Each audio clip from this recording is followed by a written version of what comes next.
All right, Jordan, the time has come. We've turned the page on Wake Forest. We've talked about CJ Spiller getting inducted into the Ring of Honor. We talked about Tony Elliott's homecoming. Now it's finally time to talk about Clemson versus Virginia, the offense versus the defense, the matchup that we have coming this Saturday. And I really wanted to start it off with this Virginia offense and Anthony Calandria, right? The QB for Virginia really is, Dabo kind of dubbed him as a playmaker, kind of a do-it-all QB, a mobile guy, a guy that thrives on broken plays. He really thrives off of chaos outside of the pocket and kind of just creating. Got two good running backs. Xavier Brown is kind of their more explosive dudes. He got less carries, but he actually leads the team in rushing, 46 carries for 334 yards. Kobe Pace, a guy that all Clemson fans should know, spent a couple seasons with the Tigers before following Tony Elliott to Virginia. He is their feature back. He gets the bulk of the carries there, got 71 carries on the season for 331 yards. But really everything runs through the quarterback there. What are your thoughts on this Virginia offense? What do they do well, and how do you see this Clemson defense stacking up against them? And how do we stop what they want to do offensively? Yeah, I think this Virginia offense, watching them, I think the first and foremost, the run game isn't emphasized, but specifically the quarterback run. Anthony Calandria is a guy that they use on a ton of designed runs, and they let their backs work off of that, the threat of his legs. Kobe Pace is definitely the power back. He's definitely developed into a really nice player, I think he's gonna be a guy you're gonna have to wrap up. You're gonna have to tackle because he'll drag you for an extra couple of yards. Right. And then you mentioned Xavier Brown, definitely the more explosive back. So they have a nice little 1-2 punch there. And Anthony Calandria is definitely a huge threat with his legs. So it starts with that. But they do when they feel like it, they will spread you out and they will throw it around the field and let Anthony Calandria use his playmaking ability and get the ball out to his receivers. It starts with 6'4", 220-pound outside receiver Malachi Fields. He is a dude. He's really, really good. One of the better receivers in the ACC.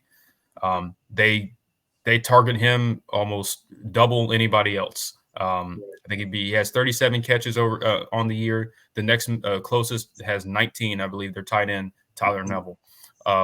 So first and foremost, Malachi Fields in the passing game, he's the guy that Anthony Calandria is going to go to when the play breaks down, or he's the first guy he's going to look for. So, making sure that you have him, covered and you're accounting for him on every single play. That's certainly a big deal.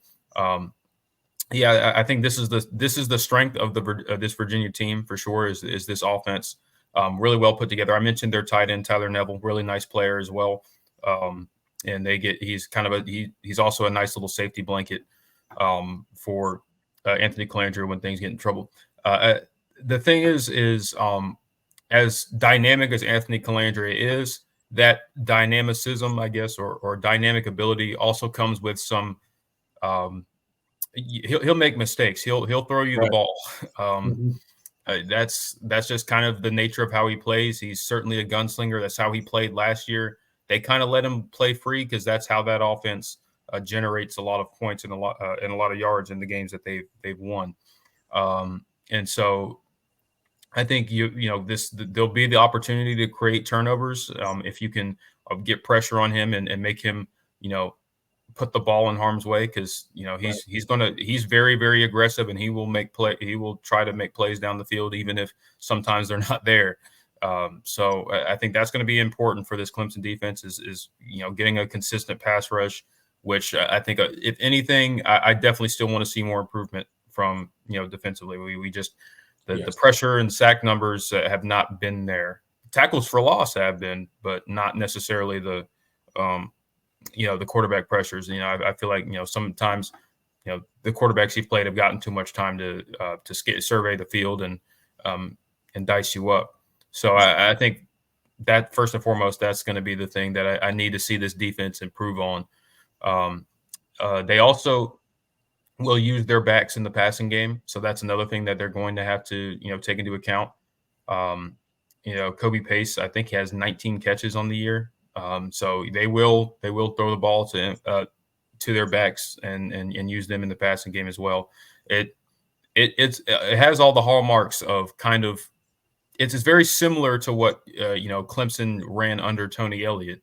They do a lot of that kind of stuff. So it's going to be they're going to force you to account for every single position player, skill player on any given play because they could potentially get the ball. So Right. This will be the determining factor of whether or not this is a more competitive game or another game that you win by a comfortable margin. Yeah, absolutely. I think you hit the nail on the head, Jordan, when you were talking about the QB pressure. I think that's going to be a true key when it comes to slowing down this UVA offense. You got to make the quarterback uncomfortable, right? You got to squeeze them in that pocket. And really what you want to do is control rushes, right? You want to maintain your lane. The last thing you need to do is let Calandria get outside the pocket and start creating and just letting stuff develop, doing scramble drill type plays and looking for receivers down the field or taking off and gashing you for 10, 12, 20-yard rushes, right? That's something that Clemson has shown the propensity this year to allow to happen, let things break contain and yards be picked up that way. Something you can't allow to happen with Calandria this week. You can't allow him to get into rhythm. You can't allow him to get comfortable getting outside the pocket, creating with his legs, because before you know it, they're going to be converting third and longs. And it's going to because you let him break contain and he's going to take off, and it's going to become very frustrating for the defense. They're going to be converting third downs when they shouldn't be. So maintain your rush lane, squeeze him in that pocket, make him uncomfortable, speed him up, force him to play hero ball, force him to try to make plays that aren't there, bait him in turnovers, and this can get out of hand really quickly. On the other hand, you let him get outside the pocket, you let him start creating and doing things off script, it could become somewhat of a tighter game, at least early, I think. So I think the defense matches up pretty well. Obviously have to maintain our rushing lanes, get pressure on the QB. But I think our defense, is going to do well with tackles for loss. They're going to do those screen plays. Tony Elliott likes to do them a lot.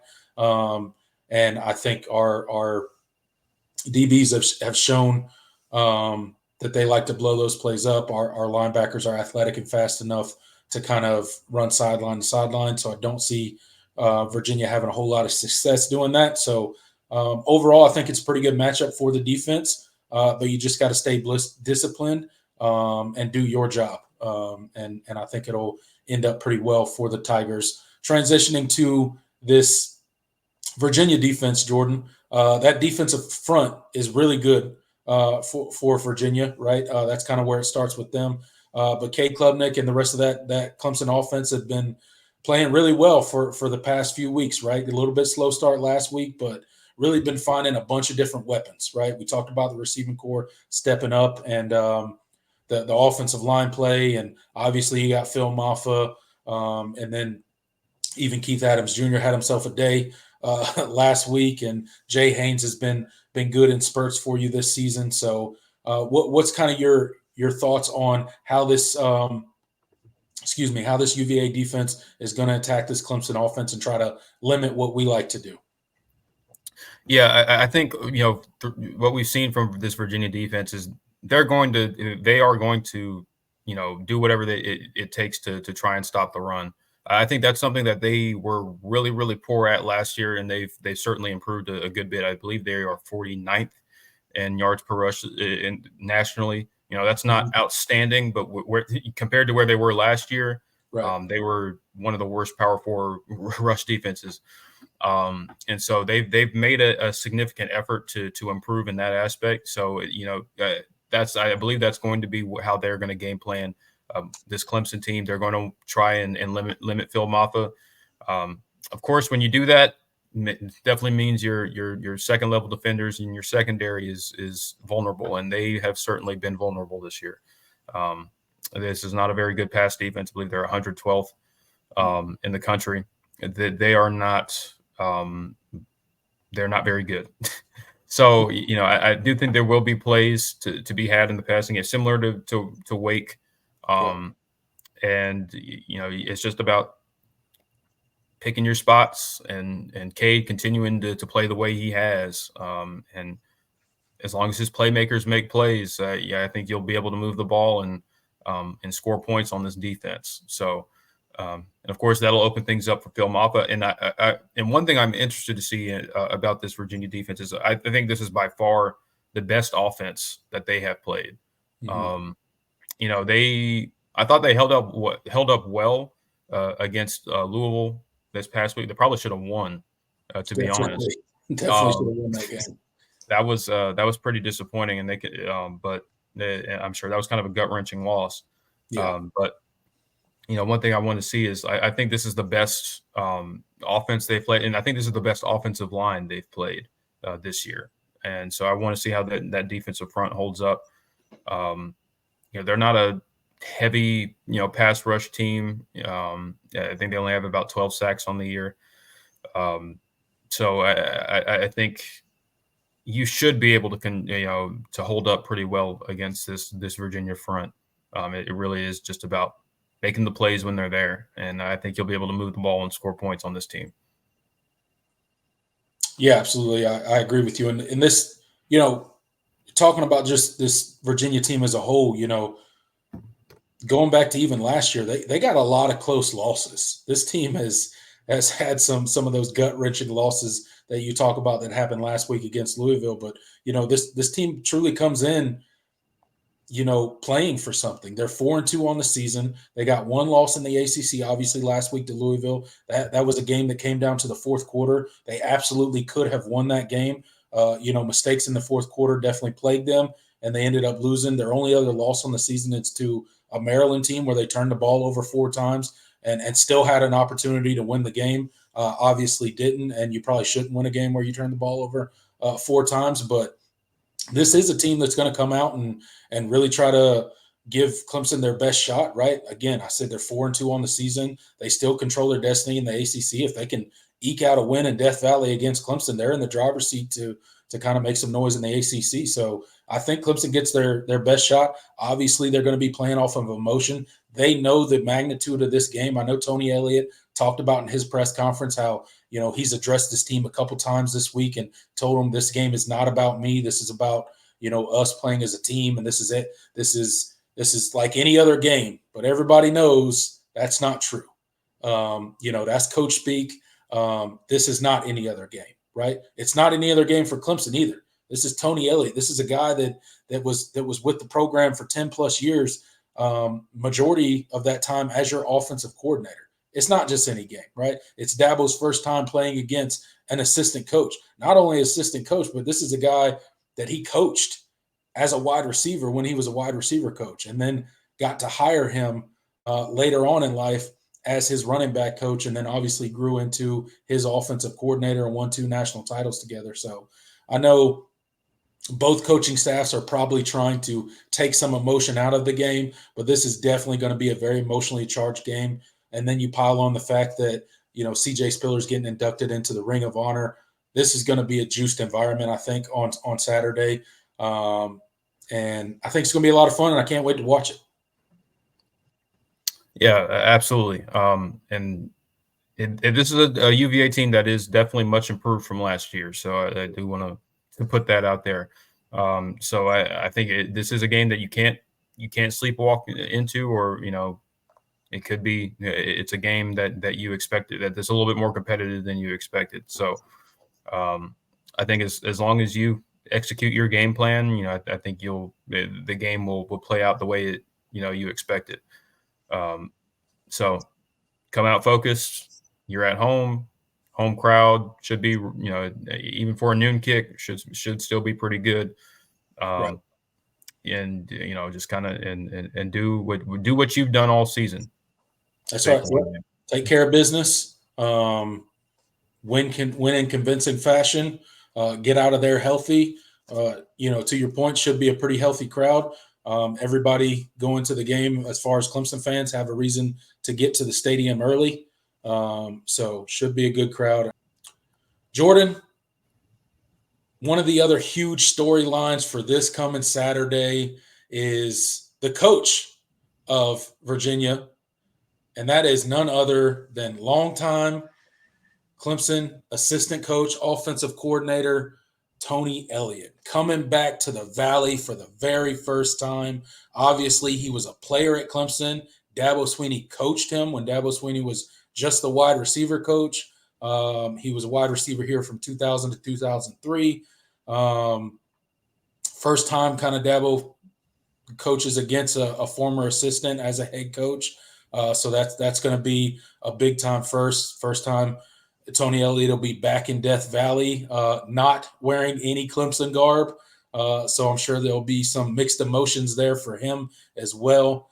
Dabo Swinney kind of talked about this quite a bit in his presser. He was asked by the media several different questions about Tony Elliott and kind of talked about, how Tony Elliott decided to take the Virginia job and how he was truly the guy, fit for doing that job. Everybody knows how his first year in Virginia went with all the unfortunate events that happened with UVA football and the subsequent canceling of the rest of their season because of all the stuff that happened there. And that was really unfortunate. But Dabo kind of talked about, there was no better coach to lead them through that than Tony Elliott. And I do believe that he won 2 national titles here at Clemson. He's done great stuff as both a player and a coach at Clemson. What are your kind of thoughts for Tony Elliott's homecoming? How weird is it going to be to see him on the other sideline being a head coach wearing another team's gear? What are your thoughts heading into Saturday? Yeah, it's going to be really awesome, man. It's just cool to see Tony back in the Valley. He's another instrumental part of Clemson's rise to prominence over the last decade plus. And just to kind of see him as a coach, it's kind of a testament to Dabo, and especially when you think about Tony Elliott's beginnings and kind of how he got into coaching. It was not the conventional route. He was a manager at Michelin, or head. He was pretty high up, but he was at Michelin Tires before he decided to volunteer as for nothing as a coach at South Carolina State. Right. It's just a different path, but Dabo, I kept tabs on him and knew that he even said, I knew that he was eventually going to come coach for me because he could see the ability and the talent that he had. And now we're fast forward, over almost 15 years later, and he's a head coach of his own Power 4 program.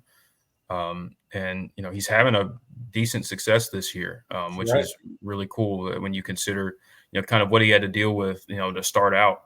And it's just, again, it's a testament to what Dabo has built, and also just how special of a coach that Tony Elliott is. And I think he got some undue criticism towards the end of his tenure.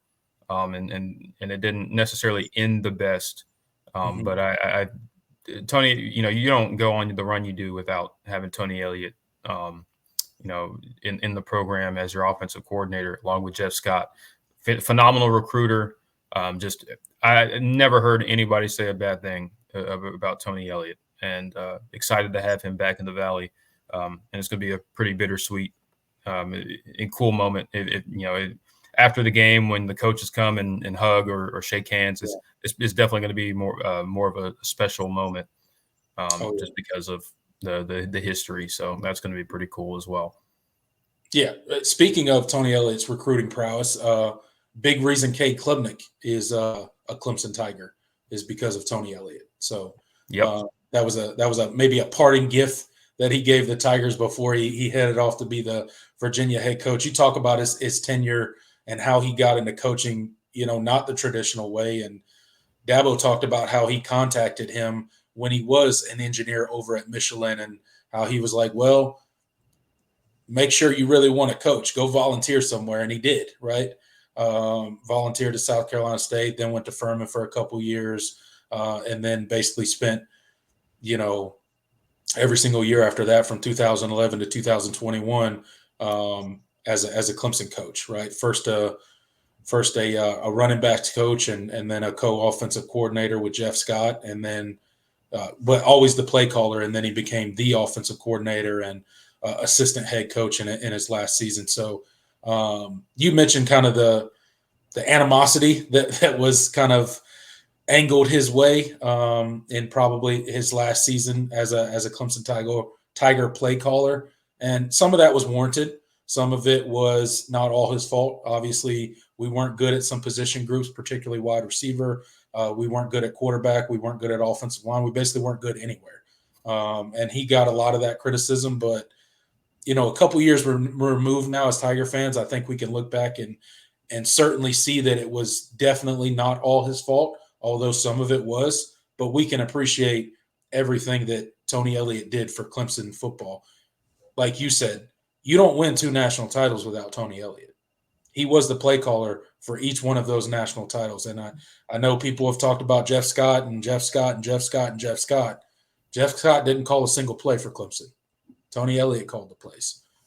So I think we can all give him his due credit and give him a true Death Valley welcome back, and then get the job done, and we can hug after the game. But when that clock when that first quarter starts and that whistle blows, it's game time, and it's time to blow Virginia off the field, and then we can hug and smile after the game when the W is in hand. CJ Spiller this Saturday will be inducted into the Clemson Ring of Honor. He'll be memorialized in Death Valley right there on the stadium for forever. One of the biggest pieces in Clemson football history when it comes to changing the culture and the trajectory of a program. He truly is like that ground zero guy that kind of got the Dabo era started, if you will. He owns a ton of running back records. His jersey's retired at Clemson. Nobody really more deserving than CJ Spiller. He truly is a Clemson man through and through, if you will, and honestly developed into a pretty nice coach. You look at the running backs that he's been able to develop. You hear how they talk about him, how they feel about him. And he's just like, you can look back at CJ Spiller's playing career and just see so many things that evolved at Clemson because, one, he came to Clemson. 2, he stayed for that senior year that everybody thought he was leaving, right?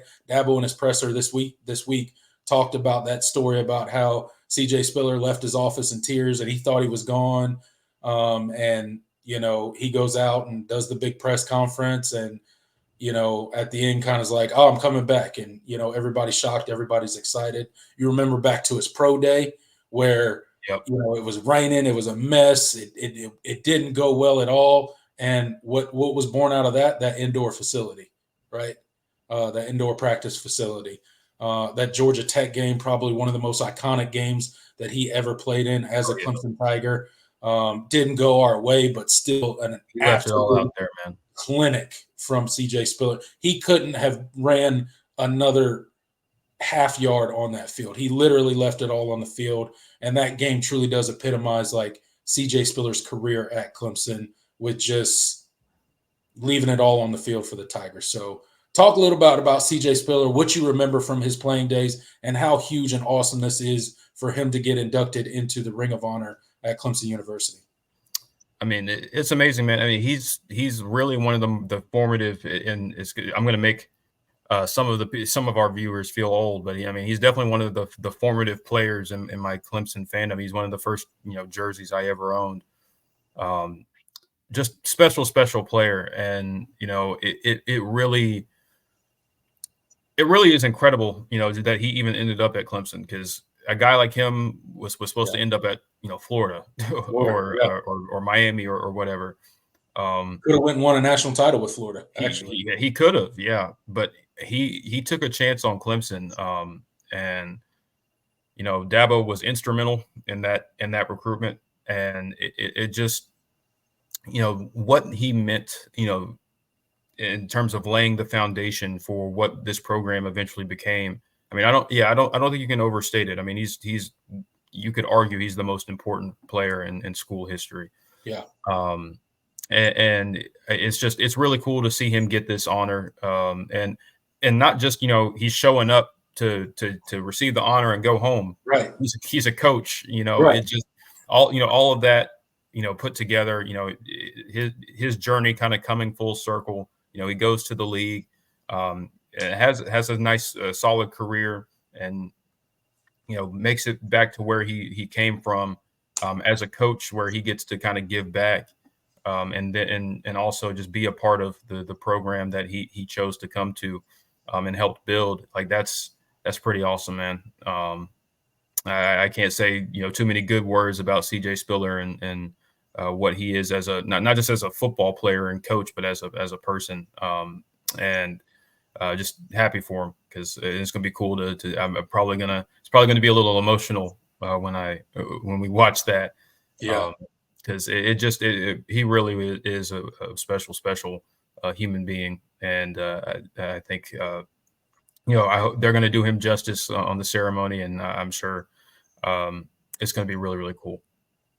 Yeah, I know it's going to be great, and for the fans going to the game, it's going to be done before the game even starts. So if you got tickets to the game, make sure you get to Death Valley early, get in your seat so you don't miss the ceremony with CJ Spiller, because obviously he's got to go coach a game. They would traditionally do it at halftime, but since he's a coach and he'll be a little bit preoccupied with the game, they're going to do it before the game starts. So I know Clemson's going to do it big. They always do really good with this kind of stuff, and honoring former players and stuff like that. And none bigger than CJ Spiller, especially when you think about the Dabo era of Clemson football. He truly does epitomize kind of that ground zero player that kind of got it all started, kind of got the ball rolling, and really truly is the reason that Clemson is where it's at today as far as the national landscape of college football. And I don't think any of that can be overstated. Can't wait to see the unveiling of his name up in Death Valley. That'll be there forever. Like I said, his jersey's already retired. One of my favorite Clemson players of all time, and his time at Clemson ain't done. He's still contributing. He's still winning games or helping to win games for the Tigers, just like he was as a player, developing all these great running backs that we have, and just list off the guys that he's worked with already. And his career is still very young. Excited to see what his coaching career turns into. Hopefully he's always with the Clemson Tigers. But I'm excited for Saturday. I can't wait to watch it. And it's going to be really cool and really fun to see. Too bad I can't be there in person. Yeah, man. I wish I was going too. Yeah. But I know it's going to be really, really awesome. But yeah, and he'll get to reunite with his some of his old. Well, I mean, he gets to reunite with one of his old running backs, and That's obviously right. his predecessor Yeah. as running backs coach. So that's going to be pretty cool. Yeah, it's gonna be awesome. It's gonna be absolutely electric. I can't wait. I know the Clemson fans will do it justice. They'll be there. They'll be going crazy, and they will give him his due recognition that he absolutely deserves. So